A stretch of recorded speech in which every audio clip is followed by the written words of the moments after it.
Well, from fake phantom or fake government agencies, let's get to talk the APC Presidential Campaign Council. That list has 108 members. But what are your concerns? Let's uncover this, Jeff. I guess it's Kenny Okolugbo. It's a public affairs analyst, a member of the APC. Mr. Okolugbo, good to see you and welcome to the program. Thank you for having me, Geoffrey. I thought you were going to have me earlier. So. Apologies. Yes. Matters are rising, but thank you. It's national service. The list is out. The conversation is on a literal avalanche of names and representation. I don't think I saw your name. Maybe you tell me why your name is not there. But besides that, there are concerns were raised, and I want to raise two quick concerns. First is the Zach Adedeji's issue. I don't know whether it's illegal. Maybe you have been around the public service one way or the other, either in advisory role or the other. So maybe you can help us whether he's doing anything. It may be prohibitive, but is it illegal? Because I went to check the public service rule number 1004, let me just call the number 100422. No officer shall, without express permission of government, whether on duty or leave of absence, there are so many things said here, engage in canvassing in support of political candidates. Nothing in this rule shall be deemed to prevent an officer from voting an election.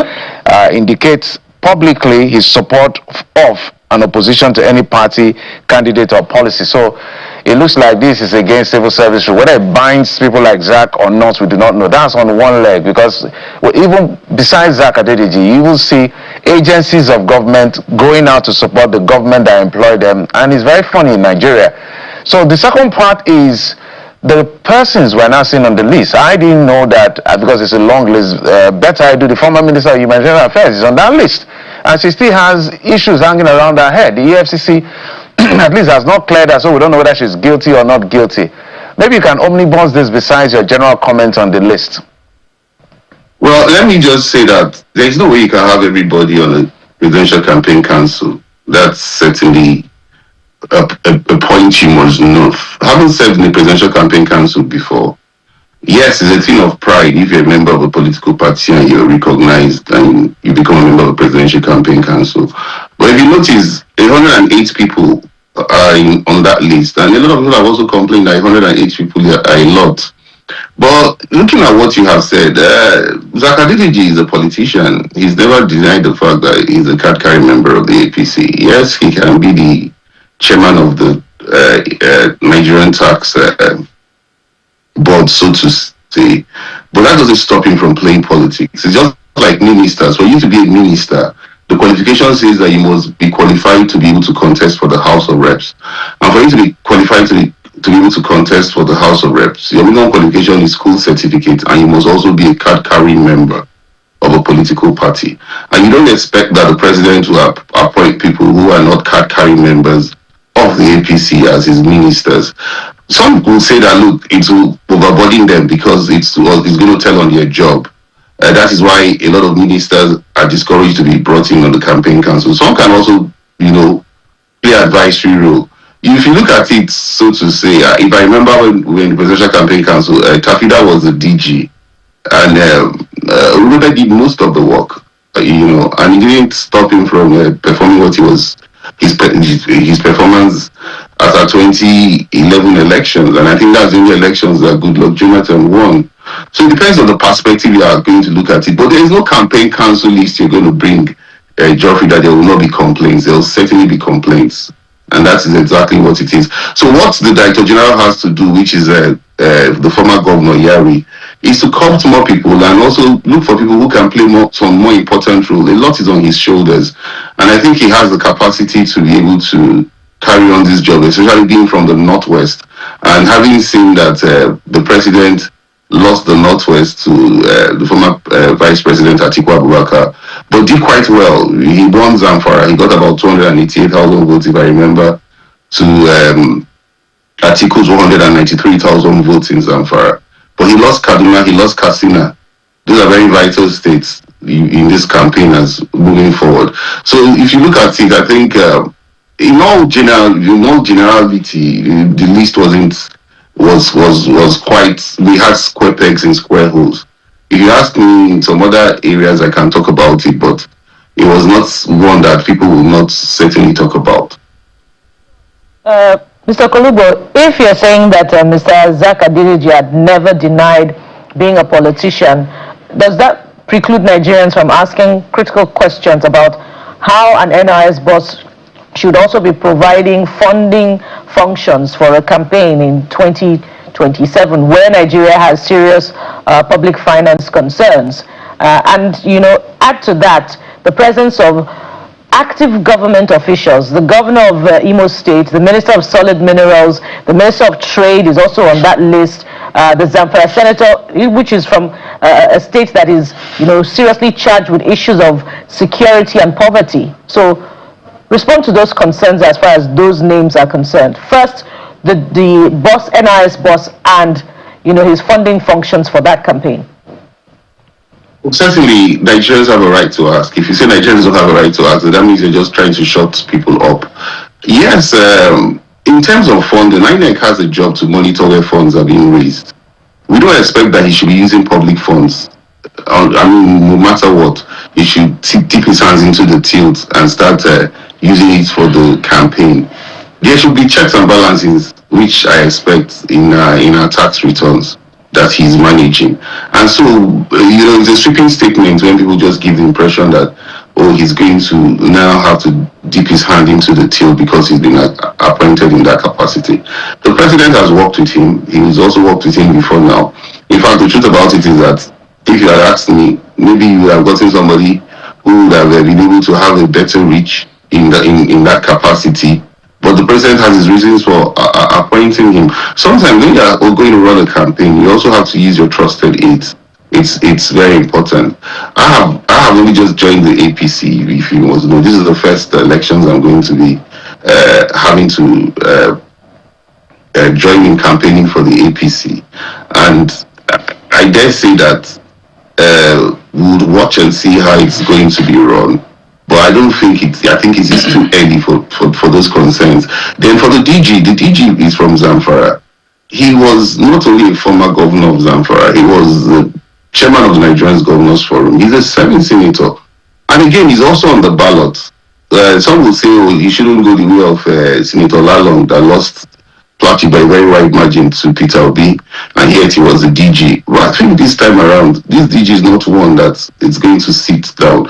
You don't sit down. I remember when we were in Sokoto for the campaigns in 2010 and 2011. They sent us ahead of time to feel the pulse of what it was like. We knew we were going to lose Sokoto even before the rally. We reported back and we stayed for the campaigns, and that was putting another dimension to it because we were able to get. We were spokespersons for the campaign, but we're not sitting down in the office.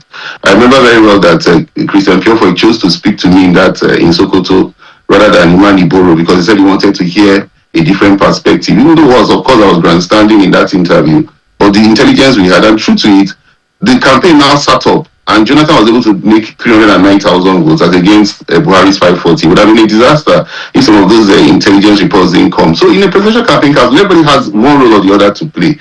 But I looked at that campaign council and a few things, people complained that it was overloaded, but there's no strategy department. There's no department managing the pressure groups. The pressure groups are going to try to outdo each other. They are going to compete. This is the government in power. Everybody wants their name to be somewhere. They want to be seen doing something. So that when the party wins, if the president wins a re-election, they want to be positioned somewhere. But in all those competing factors, the economy is what is going to be at the foreplay, which is one of the reasons I joined the APC, because I thought of the policies of the president. And I must be very honest with you, even when I was appointed by the senior president as his advisor on communication and strategy, I wasn't a member of the APC. It was the president's policies that actually attracted me. You know how much I opposed and criticized Buhari up until the last minute. I never voted for the APC. And so those are the things that they expect that the Presidential Campaigns Council must put in the fore. And that is exactly the story they must tell, because Nigerians want to feel that macroeconomics magic that the president has done. Wants to feel it in their pockets, and when you have money in your pocket, you can reflect the economy. I think those are the discussions that should center around what the campaign council is supposed to be doing at at this mature point in time. Let them hit the ground running. This distraction of who was appointed and who was not appointed, it depends on the role they're going to be given. You might be appointed, you might not play very critical roles. There are those that will not even be in the campaign council, might not have been named by the campaign council. For example, if you ask me, the spokesperson was not balanced. The South did not have anybody. The South does not have anybody. I thought somebody like Cletus or Boom should have been on that list, having been in the APC for a long time. I mean, from the opposition, I used to have him against me. These are very studio channels. Coming for the APC and I'll be coming for the PDP. So there are many criticisms that will come from here and there. But you just have to allow the campaign council to start, and they will start curing those defects. Well, clearly it looks like there's so much to unpack with you, so long as the APC is concerned. I'm looking at that list, but again, for Mr. Zach Adedeji, the concern is that he announced, the tax revenue for last month, the numbers is 27.1 trillion as the tax recorded for the month of July this year. And there's an ambitious target for the government, 40 trillion naira annually as tax revenue. So that's why when Nigerians see him on the list and then he's there as a fundraiser, that is perhaps one of the concerns. I'm not sure you've spoken to the other names Jeff asked earlier, Dr. Betta Edu and Ngozi Olejeme as well in that list, because those are also some of the concerns for many Nigerians. And then, if you look at the first page, I'm just looking at the number, those number 16, or the 16th person on the list, the secretary, Hope Uzodinma, deputy secretary, Ajibola Bashiru, assistant secretary. For someone who has served in the campaign council, not of the APC, by the way, what's the difference between deputy secretary and assistant secretary, please?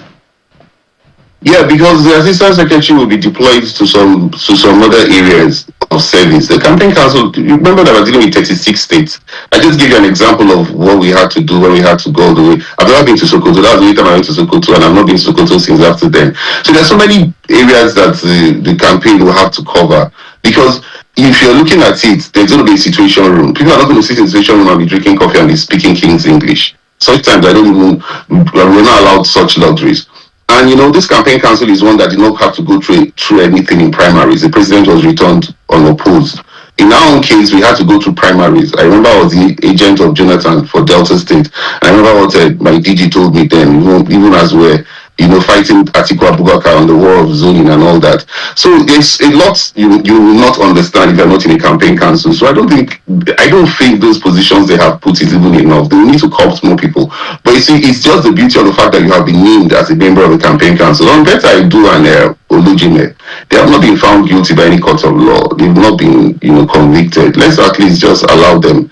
They have also suffered a lot of backlash for whatever they have been seen to or perceived to have done, but no court of competence jurisdiction has found these two women guilty. And the president must have also had his reasons for saying, look, I want to work with those women. Olujime is from my state, and incidentally is from the same senatorial district as me. So I would not want to denigrate her on national television. Why would I want to denigrate Betta Edu, who has been a woman leader of the same APC while we were in the opposition? And we could see how you alluded to that at your opening remarks. What I can say is that maybe, eventually the reports that investigated her will be released, and they can put it to rest once and for all, especially with the way the pressure is coming anytime her name comes up. So the president, I'm sure, is not insensitive to most of these pressures that are coming from, especially you people, the fourth estate of the realm. You've been on this. And so exactly what I think is, a little bit of break should be given in that sense. I refrained from speaking about it because I didn't want to speak about it initially, but you ambushed me again. Mr. Okolugbo, we're not running a cause, we're running a country, constitutional democracy. We're running systems that are run by law. This lady was suspended by the president over a corruption allegation. She was handed over to the EFCC. Till now, we have not seen anything from the EFCC. Is she guilty? We do not know. Is she not guilty? We do not know. All of a sudden, we're seeing her all over the place. I think the moral optics is very bad, and it's totally irresponsible for the government, and for her to allow herself to be, but it's her choice. But I'm just saying, so for instance, she comes to me, let's simulate a situation. If she comes to me and say, come and vote for my party, I'll use her as a test case about questions about the management of our party in terms of public perception of issues around corruption and the rest of that, using her as an example. So it's not good, however I want to look at it, it's not a family affair. It's a country we're running, and it has to be run properly. But besides that, there's something I must not forget to ask you, Mr. Okolugbo. Strategy is what you've raised, and I want to dwell on. What do you think when these people were appointed? What do you think is the big picture? I know you may not want to reveal your strategy as a party, but what do you think is the big picture of the APC? And what could be the Achilles heel they may not be looking at? Because they just got bloodied, just got a terrible beating in Oshun. So that's a clear example that the avalanche may not necessarily turn out to be anything if they're not careful. In fact, they should be more worried about disgruntled elements in the APC than those who have even left. In fact, this your question was exactly what somebody asked me here in the UK. He ran into me. He said, "Oh, I don't understand." Then the bliss had not come out. He said, "I don't really understand what strategy you people are putting up in your party. I think I preferred when it was PDP." And I said, "Oh no, but I left the PDP in 2022. I didn't even leave when others were leaving. You understand?" Yes, the strategy is going to be very clear. That's why I complained about the South and the Southeast. I don't know why there were no official spokesperson. That was a lacuna. And I say as it is, no matter what. I say it because we want the party to do well. Some people ask me, why do you sometimes critique some of the policies of your party? That's not because I don't believe in the president. For example, if I come back to Nigeria, one of my tasks is to ensure that my word first is delivered to Mr. President. I have been able to attract streetlights while Mr. President was in power through the NDDC, over 400 poles.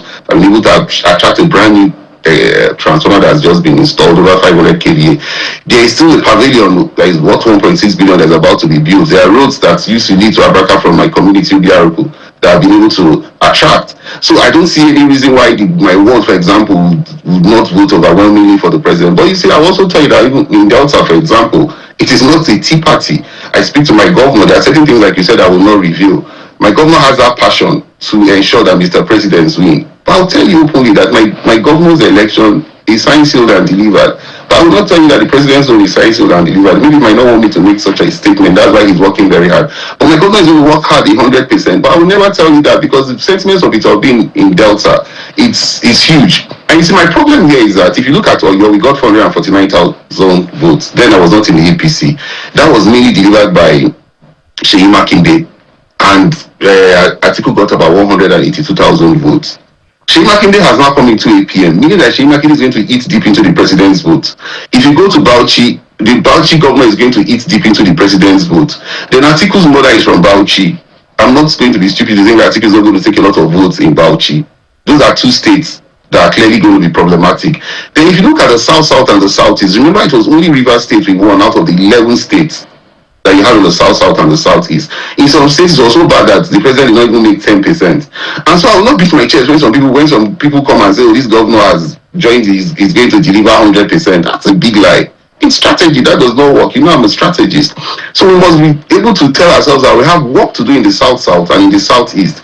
Even the Southwest, remember the president lost Oshun and lost Lagos State. It was out of the 6 states, it was his home stretch that he lost. But that won't be the same now, because I know he's going to win Lagos.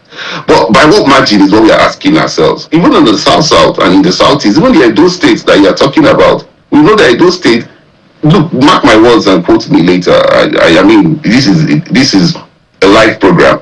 It's getting very difficult for Governor Pemolo to deliver Tinubu with what we are seeing in Edo State if we don't go to start doing our work. The most painful aspect is the fact that I even see the National Orientation Agency Director General in this campaign. What is his business in this campaign? He should be the one leading the campaign, because he's already a campaigner. They're not giving him funds, apparently, because the Nigerian NOA is the only agency that has offices in the 774 local governments of the country. And so if they're funding him, he will have no business in the campaign. He would have been telling the story. Most people are not telling the story of the president. When I say I joined the APC, I'm saying it in all sincerity. For example, there was a property I was going to buy. I watched your program yesterday, Politics Today, and I heard someone saying that the Naira is useless, and I felt the pain in my heart. I will not lie to you, I was saving in dollars. My wife warned me after a a while that we should sell these dollars. I said, no, it will go up, it will go up. I'm also guilty of it. I lost close to 100 million. I eventually had to swallow my pride to go and buy a property with it. Do you understand? Because I realized that my dollar was useless. Anybody that is saying the dollar will tell you the truth that what President Tinubu is doing right now, he has not only stabilized this economy in terms of, if you say he's defending the dollar, for example, how much can one defend dollar for almost 2 years now, or almost 1 year, 8 months? The people are not sending this message across, and this message has to go to the nitty-gritty. It's not sitting in the comfort of the campaign office and waiting to dish out instructions. You must go. You have the door-to-door like we had then in the presidential campaign council of our party. I'm happy someone like Senator Lujimi, I also saw her name. That's another person I worked with, another person that is also very thorough. You must be able to streamline these messages to reach the grassroots and tell them that this is what President Tinubu is doing. Most people do not know this. Some of them already have a mindset, you can't change it, quite all right. But by the time you are preaching this story, they will understand that this man took a risk. Because I keep saying it, that when he removed subsidy, even though President Buhari didn't have it in the budget, I dare say that I did not know how he was going to get out of that quagmire. But today, we can see light at the end of the tunnel. I always don't join anything I'm not convinced about, Geoffrey. I'm sure, Bukola, you can hold me to this, because even when you're in TVC, we did fireworks. And I remember how that program trended. If I don't believe in a cause, I don't stick anything on it. I sincerely believe in President Bola Ahmed Tinubu. That is why I joined the APC. I didn't join the APC because of anybody. So Mr. Okolugbo, before you go, let me quickly slot this one in, and it's also very important to Nigerians. They've been commenting on it. The emergence of videos of the deployment of huge campaign buses, and they're asking where the finances of those came from, and where Nigerians still have very, serious issues with funding for critical sectors. And so where did funding for that come from? And more, in addition to that, what about, groups like Renewed Hope Ambassadors, City Boy Movement? Are these groups funded from appropriation bills, either of 2026 or 2025? Because these issues also border on accountability in governance. That's why I said there should have been an arm. I knew they will create it now. That was a lacuna. There should have been an arm for the pressure groups. These are pressure groups. They're not being funded by government. The buses you are talking about were provided by Tompolo. Tompolo, you all know, has been a very rich man. You cannot, would anybody deny the fact that Tompolo can afford those buses? You can't tell a man how he would spend his money. He bought those buses, and he believes in the cause that he has to campaign for the president. Look at what my governor says when he says there is money, and some governors frown at him. My governor is only being sincere that for 3 years he hasn't borrowed any money. And the fact that, okay, look at the economic summit he did recently, and he tells you that he has $100 million left as a buffer. There's no states that can do that, but some states might be able to do it if they follow the track record of my governor. No wonder he was made the director of finance and the treasurer of the campaign. Nobody will want to use government money. What I'm saying is that Nigerians should put their ear down now and watch and see. If government money is used, there are ways you can also raise an alarm. But that's not to say that patronage does not come from those who you are in government because you want to have patronage, but no patronage that is corrupt. The only answer to whether like the opposition now, they'll be struggling to raise funds. The government will not struggle to raise funds. That's why it's clear to say, it's almost undeniable to say, people in government use government money to fund. If APC loses election, they'll start struggling to fund campaigns. So I don't want to go into that. That's INEC's job. So since INEC is inefficient in terms of monitoring finances, I will not do their work for them. Mine is to raise alarm. But Mr. Okolugbo, thank you. I always like to talk to you because you're very sincere with your approach as far as the APC is concerned. You brought me out, even for the questions I didn't want to answer. All right. That's why I brought you out. When we come back again, another conversation, we're going to do proper mapping of all these things and the numbers. Today is just to look at the campaign council. But thank you. Kenny Okolugbo is a public affairs analyst, a member of the APC, a believer of President Tinubu, and we're going to question everything at the right time. Thank you for coming. Thank you for having me. Absolutely.